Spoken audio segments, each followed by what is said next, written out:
네, 이어서 모닝 스탠바이를 통해서 오늘 개장 전에 보셔야 될 이슈하고 종목들까지 연결을 해보도록 하겠습니다. 바로자산 운용의 윤정식 상무입니다. 상무님, 안녕하십니까? 네, 안녕하세요. 네.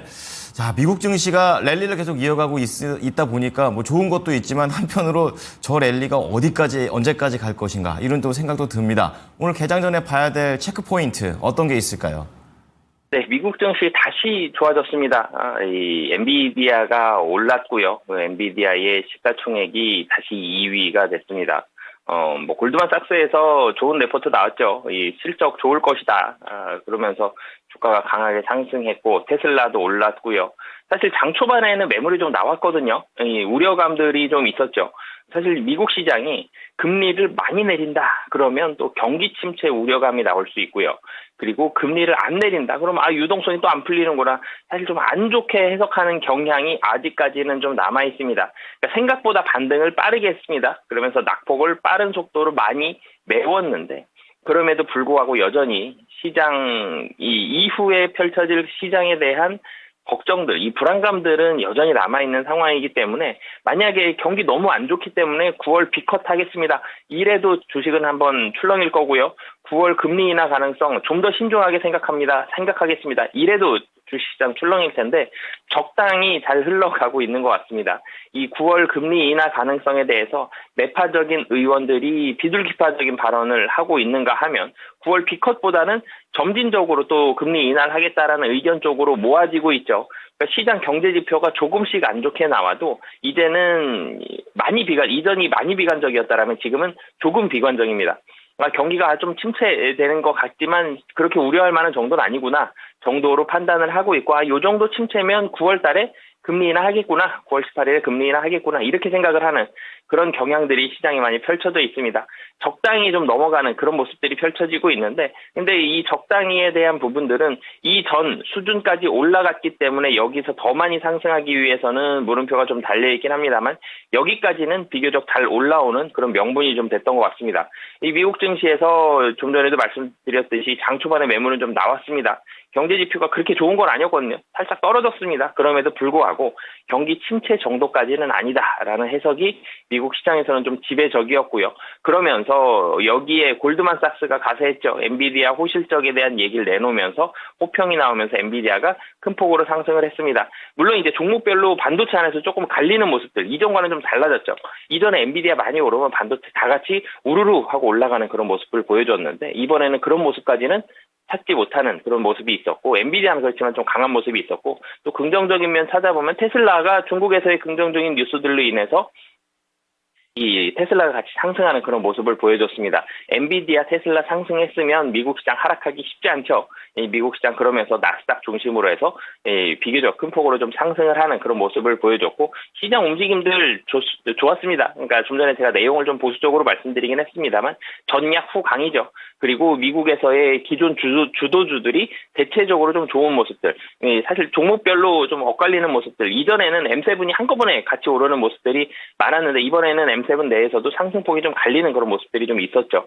그럼에도 불구하고 전체적인 흐름 자체는 그렇게 나쁘진 않았다라는 말씀을 드리겠고요. 근데 국내 시장은 이 미국 시장의 움직임만큼 좋지는 못했습니다. 전일 같은 경우 사실 지난주 금요일 16일 종가가 2,700선을 눈앞에 두고 살짝 아쉬운 모습으로 마감을 했었는데 어제는 여기에서 더 많이 하락을 했습니다. 2,700에서 조금 더 멀어지는 그런 모습이 있었고 5일 동안 상승을 했고 외국인이 5일 동안 사면서 코스피가 5일 동안 상승을 했습니다. 근데 외국인의 5일 연속 순매수가 어제는 좀 마감하는 그런 날이었고요. 매도의 폭이 굉장히 크진 않았습니다. 매도 금액이 굉장히 크진 않았습니다만 매수가 좀 멈췄다라는 좀 아쉬움이 있었는데 여기에는 환율에 대한 얘기가 어제 좀 많이 나왔죠. 뉴스 보면 절반 정도가 환율 얘기였던 것 같습니다. 그러니까 엔화가 강세가 됐고요. 그러면서 원화도 같이 덩달아 강세가 됐고 어제 이 원달러 환율이 1% 넘게 하락을 했죠. 1,337원으로 어제 종가는 1,334원이었네요. 이 1%가 넘게 좀 하락하는 그런 모습으로 마감을 했고요. 이 환율이 외국인 수급에 있어서의 1번은 사실 실적 배당 이런 부분들도 중요하지만 외국인은 환율이 단기적으로는 가장 중요하게 작용하거든요. 환율이 악영향을 줬다. 외국인의 매도가 좀 많이 나오는 그런 가장 결정적인 요인으로 작용을 했습니다. 미국 시장만 놓고 봤을 때 엔비디아 분위기 좋았으면 국내에서도 삼성전자, SK 하이닉스 좋아야 되는데 이런 부분들을 같이 엮어가질 못했죠. 그러면서 어제 외국인 팔았으면 뭐 시가총액 상위 종목들 대체적으로 좀 좋지 않죠. 삼성전자, SK 하이닉스, LG 에너지 솔루션, 삼성 SDI, 반도체와 2차 전지가 중심이 돼서 좀 하락을 하는 그런 모습들을 보여줬고, 근데 긍정적인 모습을 또 찾을 수는 있었죠. 이 밸류업 관련된 종목들, 금융주, 특히 은행주와 보험주를 중심으로 한 금융주들이 대체적으로 좋은 모습 보여줬고, 자동차가 장 초반 좀 부진했었는데 장 후반에 플러스를 돌리는 게 이 밸류업 관련된 종목들의 영향이 좀 있었던 것 같습니다. 그래서 밸류업 관련된 종목들은 대체적으로 좀 좋은 모습을 보여주면서 시장 마감했다라고 보시면 되겠습니다. 네. 자, 미국에서는 투자 심리가 개선이 됐지만 여전히 방심은 하지 말자라는 관점이시고 또 국내에서는 매수 수급이 좀 멈췄다라는 점 환율을 잘 체크해 봐야겠습니다. 자, 그러면 모닝 관심주 들어가 볼 텐데요. 어제 또 시장이 이렇게 밀림에도 불구하고 HD 현대중공업 같은 경우에는 말씀한 날 바로 3.4% 이렇게 강세를 띠는 흐름을 보여줬습니다. 자, 오늘도 세 가지 종목 기대해 보겠습니다. 첫 번째 키워드는요? 네, 하반기를 이제 바라봐야 될 시기죠. 하반기 더 오르기 위해 필요한 것들이라는 주제로 실적에 좀 포커스 맞춰서 말씀드리도록 하겠습니다. 네, 항상 이 시간을 통해서 시장이 어려울 때 그리고 이렇게 앞으로를 내다보기 어려울 때는 실적이 중요하다라고 강조를 계속 해주시고 계시는데요. 어떠한 관점이신지 궁금합니다. 네, 사실 뭐 결론이 정해져 있죠. 좋은 종목은 이 실적이 좋아지는 종목이 많이 오릅니다. 근데 이 어떤 종목이 또 오를지, 그러니까 지금의 최근의 모습들이 어떤 모습이 있었고 시장에서 향후에 어떤 이 주제가 어떤 부분이 중요하고 그리고 그 중요한 부분에 해당되는 업종이 무엇인지 이런 부분을 좀 말씀을 드리고 싶은데요. 가장 최근에 한 일주일 정도는 변동성이 좀 줄어들었습니다. 그리고 상방 쪽으로는 변동성이 좀 나오면서 기분 좋은 변동이죠. 이런 부분들은. 상승을 할 때는 빅스지수 괜찮은데 최근에 급락이 나왔던 8월 초에 급락이 나왔었던 이때에는 빅스지수가 굉장히 많이 올라갔습니다. 평균 수준이 한 13에서 15 정도가 빅스지수의 평균이라고 본다라면 가장 높았을 때 39포인트까지 올라갔거든요. 빅스 지수가 2배 이상 올라가는 그런 모습을 보여줬다가 최근에 다시 떨어지는 그런 모습을 보여줬죠. 근데 빅스 지수가 계속적으로 좀 떨어진다고 시장이 무조건 좋은 건 아닙니다. 빅스 지수가 15에서 10으로 하락한다. 그러면 뭐 이 정도에서 하락을 그리고 있다. 도리어 시장이 침체되는 거거든요. 시장이 하락하는 건 아니지만 주가가 하락하면 빅스 지수 올라갈 테니까요. 근데 주가가 하락하는 건 아니지만 15에서 10으로 하락할 때를 평균을 내보면 주가가 잘 못 올랐어요, 또. 그러니까 빅스 지수가 너무 낮으면 시장은 심심하게 변동성이 너무 없어서 위로 변동하지도 못했던 그런 모습들이 있었는데 빅스 지수가 지금은 한 15 정도, 아직까지는 굉장히 많이 떨어지는 그런 상황은 좀 아니다라고 보시면 되겠고요. 경기 서프라이즈 지수가 저점에서 반등을 했지만 여전히 마이너스권에서 머물러 있고 이 경기 침체 우려감을 높여줬던 가장 결정적인 요인이었죠. 미국 실업률 한 번 더 사실 확인을 해봐야 되겠죠. 9월 6일 날 발표 예정입니다. 8월 전망치 9월 6일 날 발표 예정이고 그리고 9월 18일 날 이 페드의 기준금리까지 확인을 해봐야 되기 때문에 아직까지는 시장 좀 조마조마한 마음이 이전보다는 줄어들었지만 그래도 좀 많이 남아있는 그런 모습들이 있을 것 같습니다. 전체적으로 연준의 기준금리를 포커스를 좀 맞춰서 첫 번째로는 봐야 될 것 같은데요.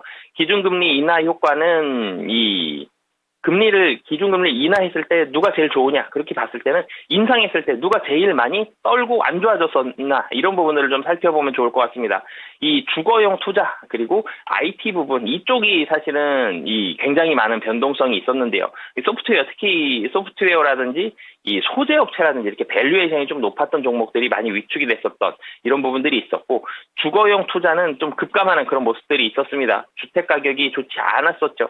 이 금리가 올라갔을 때 당연히 대출받기 힘들어지고 무언가를 짓기도 힘들어지기 때문에 안 좋았었는데 캐터필러의 주가가 주거용 투자랑 상당히 연관이 많이 있습니다. 캐터필러는 지금 연중 고점 대비해서 약 한 10% 정도 떨어진 그런 모습들을 가지고 있는데 캐터필러 영업이익 자체도 놓고 보면 1분기부터 4분기까지 24년도 좀 계속적으로 좀 낮아질 것으로 보여집니다. 그런데 25년도 1분기부터는 다시 한번 올라간다. 올라갈 것으로 예상을 하거든요. 이거는 24년도 9월 달에 기준금리 인하를 어느 정도 반영을 하면서 25년도에 대한 실적을 전망을 해본 거기 때문에 이런 이익 턴어라운드에 대한 예상이 나온 거거든요. 이 코스피 같은 경우는 낙폭의 한 60%, 70% 정도는 회복을 하는 그런 모습을 보여줬습니다만 아직도 반도체는 전고점까지는 올라가지 못했었죠. 그러니까 이전의 경험들을 좀 살펴본다라면 이 하반기 8월에서 12월 주가가 상승하는 기업들 살펴보면 이 하반기죠. 그러면 내년 상반기를 가장 많이 바라보게 됩니다. 내년 상반기에 영업이익 증가율이 뭐가 높을 것이냐. 그리고 영업이익 추정치가 어떤 종목들이 상향이 될 것이냐. 이런 부분들에 좀 주목을 해보시면 좋을 것 같고요.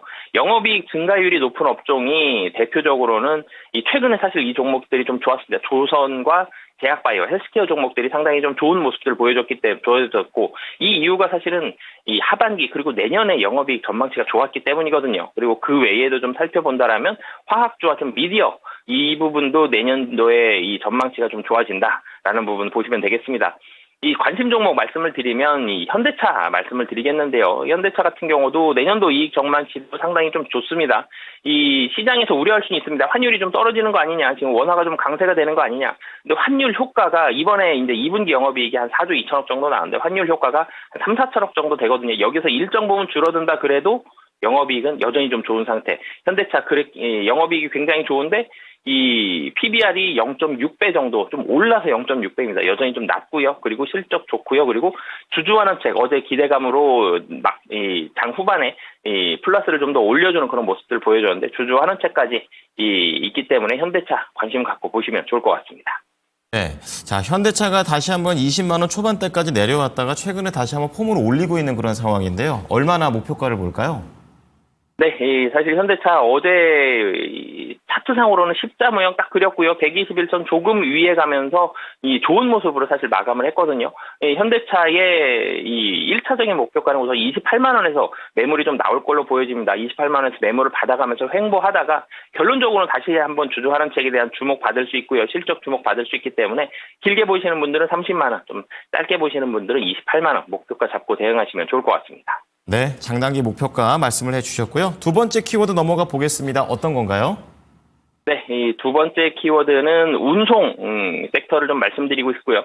시장 장악력에 주목해보자라는 주제로 말씀드리도록 하겠습니다. 네, 운송과 관련해서는 8월에도 한 번 또 초반에 언급을 해주셨던 걸로 기억하고 있습니다. 더 추가적인 내용도 더 들어보겠습니다. 네, 우선 운송 전체적으로 좀 말씀을 드리고 싶은데요. 컨테이너부터 좀 말씀을 드리면 7월 이후에는 컨테이너 운임이 좀 떨어지고 있습니다. 2분기까지 실적 굉장히 좋아가지고 HMM 포함해서 이 운송업체들 컨테이너를 나르는 업체들 실적 굉장히 좋고 현금 굉장히 많이 벌었는데 7월 이후에는 조금 떨어지고 있고 3분기 물동량 둔화 우려감이 조금씩 나오고 있습니다. 중국 경기가 확실히 좀 좋아진다라면 물동량이 좋아질 텐데 여기에 물음표가 굉장히 많죠. 사실 좀 뿌였습니다. 중국 경기에 대한 전망은 아직까지는. 그래서 이 뿌연 안개가 아직까지는 거치진 못하고 있는 그런 상황이고요. 운임 상승으로 인해서 2분기는 좀 전에도 말씀드렸듯이 좋았지만 일부 컨테이너 선사의 운임은 당초 기대에는 좀 못 미치는. 그러니까 이 유럽 쪽으로 운임을 많이 하는 업체들은 실적이 좀 좋았는데 그 외에 좀 중소 영세한 업체들은 실적 상승이 기대만큼은 좀 못 미치는 그런 모습들이 있었고 항공사도 같이 본다라면 항공 부분도 얼마 전에도 말씀을 드렸죠. 이 여객 부분에 있어서 좀 좋지 않은 모습이 있으면 실적이 좀 부담이 있었다라는 부분이 있었고 물류 같은 부분 본다면 물류는 운송업종 중에서 가장 좋은 모습을 보여줬습니다. 환율도 좋았고요. 그리고 운임 인상도 많은 부분들이 이루어졌다라는 점, 물동량 개선이 좀 올라갔다라는 점 이런 부분들이 있었기 때문에 이 물류업은 가장 좋은 그런 모습들을 좀 보여줬습니다. 이 하반기를 좀 바라봤을 때 이 컨테이너선에 대해서는 컨테이너는 이 하반기는 좀 좋아지죠. 다시 한번 좋아지고 3분기는 물음표가 있지만 4분기부터는 좀 좋아진다라는 점. 여객 부분은 하반기 여객 수요는 상당히 올라간다라는 점. 3분기부터 다시 성수기 들어가죠. 그렇기 때문에 물류 부분은 지금 우려감이 있는 물류 파트가 분명히 있습니다만 하반기에는 훨씬 더 긍정적인, 특히 4분기에는 좀 더 좋은 모습이 나올 가능성이 높다라고 보시면 되겠고요. 관심주로는 CJ 대한통운 좀 말씀을 드리겠습니다. 쿠팡 관련 우려감에 디레이팅이 상당히 좀 많이 적용이 되면서 PBR이 0.5배, 0.6배 수준까지 많이 떨어졌는데요. 근데 지금 1위 업체입니다.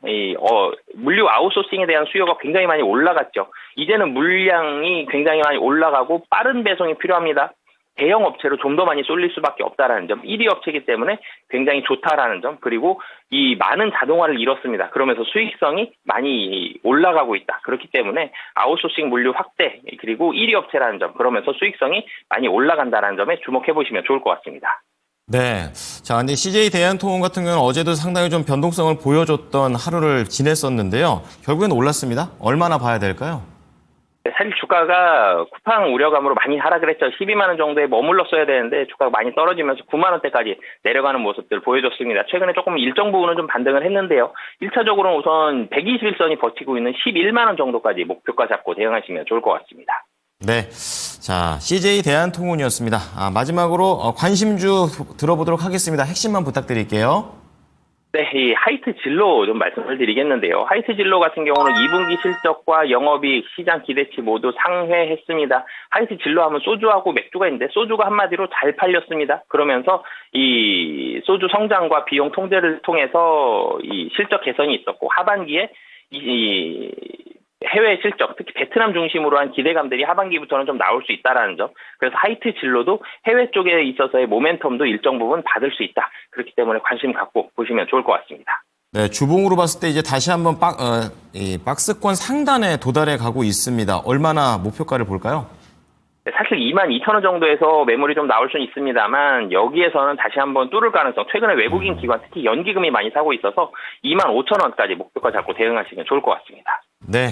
자, 오늘도 모닝 관심주 3가지가 공개가 됐습니다. 정리해드리겠습니다. 첫 번째는 키워드 실적입니다. 그래서 현대차를 말씀해 주셨는데요. 저평가에다가 이익 전망도 좋고 거기에다 밸류업에 대한 그런 매력 포인트까지 있습니다. 1차 28만 원, 2차 30만 원 제시하셨고요. 두 번째는 시장 점유율과 관련해서 CJ 대한통운입니다. 빠른 배송 능력이 점점 요구되는 그런 시기입니다. 업계 1위라는 점 좀 강점이 될 텐데요. 목표가 11만 원. 마지막으로 식음료 쪽에서 하이트 진로가 되겠습니다. 실적도 개선이 되고 있고요. 해외에 대한 모멘텀까지 갖고 있는 장점이 있습니다. 우선은 25,000원의 목표가를 제시해 주셨습니다. 상무님, 오늘 말씀 잘 들었습니다. 네, 감사합니다. 네, 모닝쇼 저희가 준비한 소식은 여기까지입니다. 지금까지 투자 판단에 도움이 될 수 있는 정보를 제공해 드렸습니다. 하지만 특정 종목의 상승과 하락을 보장하지 않으니까요. 참고해 주시기 바랍니다. 오늘도 성공 투자하십시오. 고맙습니다.